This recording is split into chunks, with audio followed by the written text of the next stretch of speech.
അത് എസ്പെഷ്യലി ഇപ്പോൾ നമ്മൾ സ്കൂൾ ടൈം അങ്ങനെയൊക്കെ വരുമ്പോൾ എന്തെങ്കിലും ഒരു കാര്യം ഒരു പ്രോജക്റ്റ് അങ്ങനെയൊക്കെ വരുന്ന സമയത്ത് നീ കാരണമാണത് അപ്പോൾ അങ്ങനത്തെ ഓഫ് കോഴ്സ് കുറേ കാര്യങ്ങൾ ഉണ്ടാവാറുണ്ട്. അപ്പോൾ സ്കൂൾ ടൈമിൽ ഹൗ ടു ഹാൻഡിൽ ദാറ്റ് എന്നുള്ളത് അറിയാതെ ഭയങ്കര ബുദ്ധിമുട്ടിയിട്ടുണ്ട്. ബട്ട് ലേറ്റർ ഓൺ നമുക്കത് ഹാൻഡിൽ ചെയ്യാൻ പഠിക്കണ്ടേ. ഇപ്പൊ ചേച്ചി ഇപ്പൊ പറഞ്ഞത് ഒരുപാട് പഠിച്ചിട്ടുണ്ട്, ഇപ്പം എനിക്ക് തോന്നുന്നു ടീച്ചറായിട്ടൊക്കെ വർക്ക് ചെയ്തിട്ടുണ്ട് അല്ലേ. അപ്പൊ അത് ആ ഒരു ഇതൊക്കെ വേണ്ടാന്ന് വെച്ചിട്ടാണ് ഇപ്പൊ ലൈക്ക് ആക്ടിങ്ങിൽ കൂടുതൽ സജീവമാവുന്നത്. അപ്പോൾ ആ ഒരു ഇത് ലൈക്ക് നമ്മൾ അത്രയും പഠിച്ച് നമ്മൾ അത്രയും എഫേർട്ട് ഇട്ട് ഉറക്കം ഇല്ലാണ്ടൊക്കെ ഇരുന്ന് പഠിച്ച ആ ഒരു ഇതൊക്കെ വേണ്ടാന്ന് ഈ ഒരു പ്രൊഫഷനിലേക്ക് വരുമ്പോൾ നമ്മുടെ മനസ്സിൽ ഒരുപാട് ചിന്തകൾ ഉണ്ടാവും. ഇത് ശരിയാവോ, വർക്കാവോ, ലൈക്ക് ഞാൻ വിചാരിച്ചൊരു ഇത് കിട്ടുമോ എന്നൊക്കെ വിചാരിച്ച ഒരുപാട് ഇതുണ്ടാവുമല്ലോ, നമുക്ക് ഒരുപാട് ഇന്നർ തോട്ട്സ് ഉണ്ടാവുമല്ലോ. എന്തൊക്കെയായിരുന്നു മനസ്സിൽ പെട്ടെന്ന് വന്നിട്ടുണ്ടായിരുന്നത്? ഈ ആക്ടിംഗ് എന്നുള്ള ഫീൽഡേ എൻ്റെ ഡിക്ഷണറിയിലില്ല. ഓക്കെ, ഞാൻ ഈ പറഞ്ഞ പോലെ തന്നെ പഠിച്ച് എനിക്ക് സോഫ്റ്റ്വെയറിൽ നല്ലൊരു പൊസിഷൻ ആവണം, ആ ഒരു ഡ്രീമിൽ തന്നെ വന്ന ഒരാളാണ്.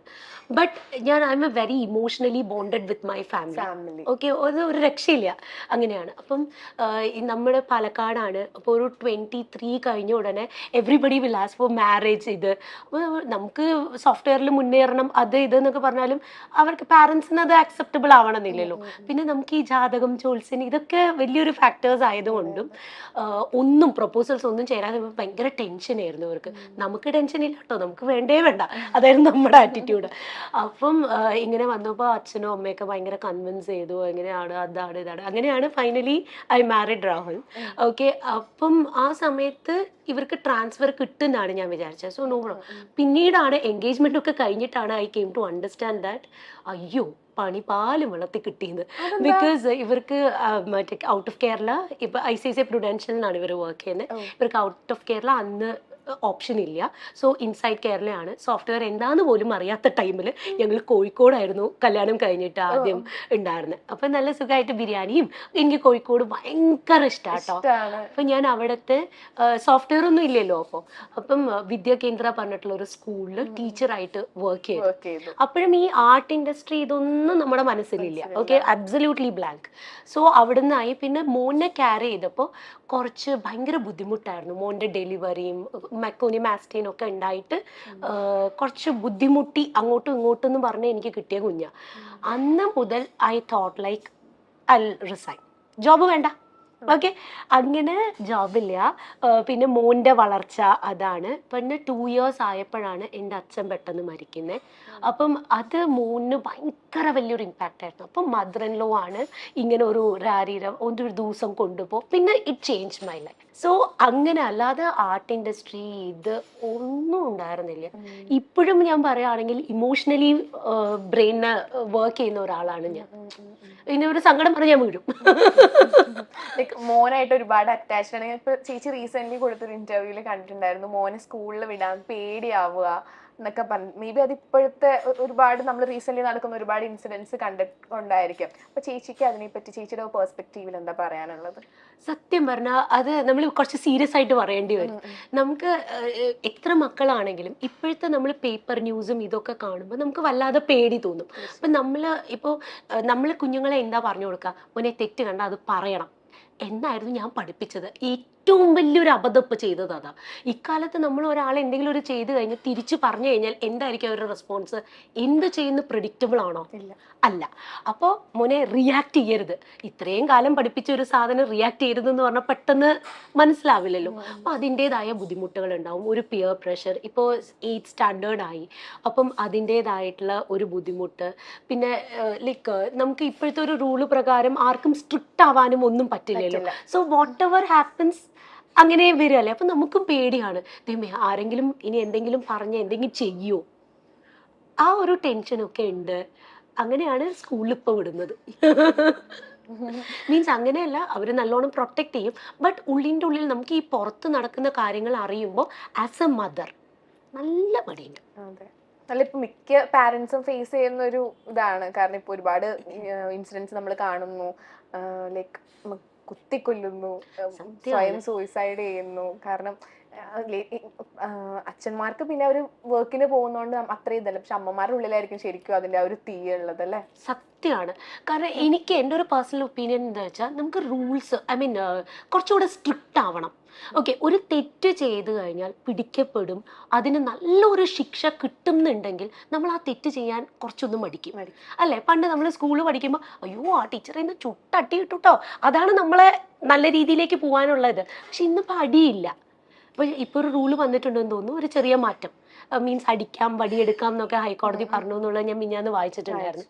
ബട്ട് എന്നാൽ കൂടെ നമുക്ക് ആ സ്ട്രിക്ട്നെസ് ഇല്ലാതെ ആവുമ്പോൾ എന്ത് സംഭവിക്കുന്നു, നീ ആരാ ചോദിക്കാൻ, എനിക്ക് എന്തും ചെയ്യാം, ആ ഒരു ആറ്റിറ്റ്യൂഡ് വന്നാൽ പോയില്ലേ. അതും കുഞ്ഞി കുട്ടികളാ, ഒരു 15 years വരെ അറിഞ്ഞുകൊണ്ടായിരിക്കില്ലല്ലോ ചെയ്യാം, പ്രൊവോക്ഡ് ആയിട്ട് ചെയ്യുന്നതായിരിക്കില്ലേ. ചെയ്ത് കഴിഞ്ഞിട്ട് എന്തെങ്കിലും പറഞ്ഞിട്ട് വല്ല കാര്യമുണ്ടോ, നമ്മൾ ആരെ പറയും. കുട്ടികൾക്ക് ടീച്ചേഴ്സിനെ പോലും പേടിയില്ലാന്ന് തോന്നുന്നുണ്ട്. കാരണം എന്താ വെച്ചാൽ ടീച്ചേഴ്സിന് സ്ട്രിക്റ്റ് ആവാൻ പറ്റില്ലല്ലോ. സ്ട്രിക്റ്റ് ആയി കഴിഞ്ഞാൽ അപ്പോൾ പോലീസ് സ്റ്റേഷനിലോ കോടതിയിലൊക്കെ കയറേണ്ടി വരും. സോ അവര് നിസ്സഹായരാ. നമുക്ക് as a teacher, I was working as a ടീച്ചറിനോ, അതുകൊണ്ട് നമുക്കറിയാം എങ്ങനെയാണ് നമ്മൾ ചീത്ത പറയേണ്ടടുത്ത് ചീത്ത പറഞ്ഞേ പറ്റൂ. പക്ഷെ നിവൃത്തിയില്ല. അപ്പൊ ആ ഒരു സിറ്റുവേഷൻ ഭയങ്കര ബുദ്ധിമുട്ടാണ്. ശരിക്കും പറഞ്ഞാൽ ആ റൂള് മാറി ചീത്ത പറയേണ്ടടുത്ത് ചീത്ത പറയണം. അപ്പോഴേ ആ കുട്ടികൾക്ക് ആ തെറ്റ് മനസ്സിലാവുള്ളൂ. മനഃപൂർവ്വം ചിലർ നമ്മളെ കെണിയിൽ പെടുത്തിയിട്ടുണ്ട്. ഇല്ല, അങ്ങനെ വന്നിട്ട് താങ്ക് ഗോഡ് ഇതുവരെ വന്നിട്ടില്ല. ചേച്ചി കുറച്ചും കൂടെ ഒന്ന് നോക്കിയിട്ടാണ് സർക്കിൾ ചൂസ് ചെയ്യുന്നത് അല്ലെ, കൂടെയുള്ള ആൾക്കാരെ. അതിന്റെ ഉള്ളിൽ ഒരു പേടി എല്ലാത്തിലും ഉണ്ടാവും, അതുകൊണ്ടായിരിക്കും. അപ്പം അത് നോയായോണ്ട് ഒരു പണിഷ്മെന്റ് ഉണ്ട്. പറയൂ. ഓക്കെ, ഇതൊരു ആക്ടിങ് സെഗ്മെന്റ് ആണ്, തമിഴിലുള്ള ആക്ടിങ് ആണ്. എന്താന്ന് വെച്ചാൽ ഈ ഇന്റർവ്യൂ ടെലികാസ്റ്റ് ചെയ്യരുതെന്ന് തമിഴില് പറയണം. തമിഴില് ലൈക്ക് ആ ഒരു ആക്ടിങ്, ആ ഒരു സിറ്റുവേഷൻ ക്രിയേറ്റ് ചെയ്യണം. ഈ ഇന്റർവ്യൂ டெலிகாஸ்ட் செய்யறது. என்ன இந்த மாதிரி கேள்வி எல்லாம் கேக்குறீங்க? நான் சொன்னேன்ல முதல்லயே இந்த மாதிரி கேள்வி கேட்க கூடாதுன்னு. பின்ன ஏன் கேட்டீங்க?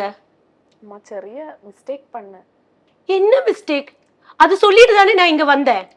ப்ரொடியூசர் தந்த क्वेश्चन தான் எனக்கு தெரிய வேண்டாம், எனக்கு முடியாது, எனக்கு இது பிடிக்கல, இத delete பண்ணுங்க, otherwise நான் இங்க இருந்து எழுந்திருச்சு போவேன், அவ்வளவுதான். ப்ரொடியூசர் தானே क्वेश्चन தந்தக்கு, எனக்கு அறியத்தில்ல. நான் இங்க வரதுக்கு முன்னாடியே நான் சொன்னேன் இந்த மாதிரி முடியாதுன்னு.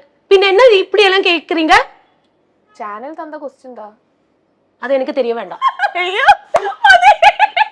பாருங்க, എനിക്ക് തമിഴ് അറിയത്തില്ല. പാവം മറിച്ചു പോയി. അയ്യോ, കിട്ടിയോ? വേണ്ട സാധനം കിട്ടിയില്ലേ? ഇങ്ങനെയാണ് this is how we work in Uppumulak also. ഇതുപോലെ ഇങ്ങനെ അത് കഴിഞ്ഞ് ഇമ്മീഡിയറ്റ്ലി നമ്മൾ ചിരിക്കും. നൈസ് നോ, ഞങ്ങളുടെ അവിടെ വരണം തോന്നുന്നില്ലേ? ഒരു വൈബ് സെറ്റ് ആയിരിക്കും എല്ലാവരും കൂടെ കൂടുമ്പോ. കാരണം നമ്മൾ അപ്പ സ്ക്രിപ്റ്റ് പഠിച്ച് അപ്പ ചെയ്യുന്ന, നമുക്ക് എന്താ ചെയ്യുന്നതെന്ന് പോലും അറിയില്ല. അതും ഇപ്പൊ ഡിഫറെന്റ് ആയിട്ടുള്ള ഇങ്ങനെ കണ്ടുണ്ടോന്നറിയില്ല, നമ്മുടെ മധുര മീനാക്ഷി അമ്മയായിട്ട് ചെയ്യാൻ പറ്റി. അപ്പം അതുവരെയും തമിഴ് പറഞ്ഞിരുന്ന ഒരാള് പെട്ടെന്ന് മധുര മീനാക്ഷി അമ്മയായപ്പോ മലയാളം പറയും. ഓക്കെ, അപ്പൊ പാറക്കുട്ടി എന്നോട് ചോദിക്കും, മലയാളം അറിയോ? മലയാളം മറ്റും ഇല്ല, ഉലകത്തിലെ എല്ലാ ഭാഷയും തരും, പാൻ യൂണിവേഴ്സ് എന്നൊക്കെ പറയുന്നുണ്ട്. അങ്ങനെയാണെങ്കിൽ പാർക്കുട്ടി, അങ്ങനെയാണെങ്കിൽ സ്പാനിഷ് പറയോ? മീൻസ് ഔട്ട് ഓഫ് സ്പാനിഷ് പറഞ്ഞ ആന്റി, സ്പാനിഷ് ഒന്നും പറയാൻ പറ്റില്ല, പറഞ്ഞു. നമ്മളിപ്പോ ചേച്ചിയുടെ സീരിയലിലെ വിശേഷങ്ങൾ, ഉപ്പുമുളകിലെ വിശേഷങ്ങളൊക്കെ പറഞ്ഞു. നമുക്കിനി അറിയേണ്ട ചേച്ചിയുടെ സിനിമയിലത്തെ വിശേഷങ്ങളൊക്കെയാണ്. ഇപ്പൊ വാഴയിലത്തെ, എനിക്ക് തോന്നുന്നു വാഴ ലാസ്റ്റ് മിനിറ്റ് കാസ്റ്റിംഗ് ആണ്, തലേ ദിവസമാണ് അല്ലേ? അപ്പൊ ആ ഒരു മൂവി ഭയങ്കര സൂപ്പർ ഹിറ്റ് മൂവി, യങ്സ്റ്റേഴ്സിനൊക്കെ ഒരുപാട് ഇഷ്ടപ്പെട്ട മൂവിയാണ്. അപ്പൊ അതിനകത്തേക്ക് ആ മൂവി ഇത്രയും എന്താ പറയാ, ആ ഒരു ക്യാരക്ടറിന് ഇത്രയും അപ്രിസിയേഷൻ കിട്ടും, ഈ മൂവി ഇത്രയും ആൾക്കാർ ഇത്രയും ഏറ്റെടുക്കും എന്നൊക്കെ തോന്നിയിട്ടുണ്ടായിരുന്നോ? സ്വപ്നത്തെ പോലും വിചാരിച്ചിട്ടില്ല. അതാണ് എന്റെ ആൻസർ. ഓക്കെ, കാരണം ഇതിന്റെ വാഴയുടെ പ്രീമിയർ ഷോന് നമ്മളെ വിളിച്ചതാണ്. എനിക്ക് പോവാനുള്ള ധൈര്യം ഉണ്ടായിരുന്നില്ല പറഞ്ഞ, വിശ്വസിക്കുമോ? കാരണം എന്താ വെച്ചാ ഇപ്പൊ ജോമോനൊക്കെ ഭയങ്കര നല്ല, എല്ലാവരും അതിലെ ഭയങ്കര നല്ല, അതിന്റെ കൂട്ടത്തിൽ ഞാൻ പോയിട്ട് വല്ലതും കുളമാക്കോ? In fact it's my first experience to go for a premiere show. പക്ഷെ അതിനകത്ത് ആ ചേച്ചിയുടെ ഒരു ഹിറ്റ് ഡയലോഗ് ഇല്ല, അതിപ്പോ ചേച്ചി ഭയങ്കര സീരിയസ് ആയിട്ട് പറഞ്ഞു, നിനക്ക് അതിനുള്ള കഴിവില്ലടാ, അത് ഭയങ്കര സീരിയസ് ആയിട്ട് പറഞ്ഞു. പക്ഷെ ആ സമയത്ത് എല്ലാവരും, ഞാനൊക്കെ സിനിമ കാണാൻ വേണ്ടി തിയേറ്ററിലൊക്കെ ഫുൾ കൈയടിയായിരുന്നു. ആ ഒരു ഭയങ്കര അടിപൊളി ഡയലോഗ്. ഏതാ ഡയലോഗ് ഒന്ന് പറയൂ? അയ്യോ, നിനക്ക് പഠിക്കാനുള്ള കഴിവില്ല മോനെ. ഭയങ്കര സീരിയസ് ആയിട്ട് അത് പറയുന്നത്. പക്ഷെ ഉപ്പുമുളകും പരമ്പരയിലെ ചേലത്ത് തമിഴത്തി പെണ്ണിനെ നിറഞ്ഞ മനസ്സോടെയാണ് മലയാള ടെലിവിഷൻ ആസ്വാദകർ സ്വീകരിച്ചത്.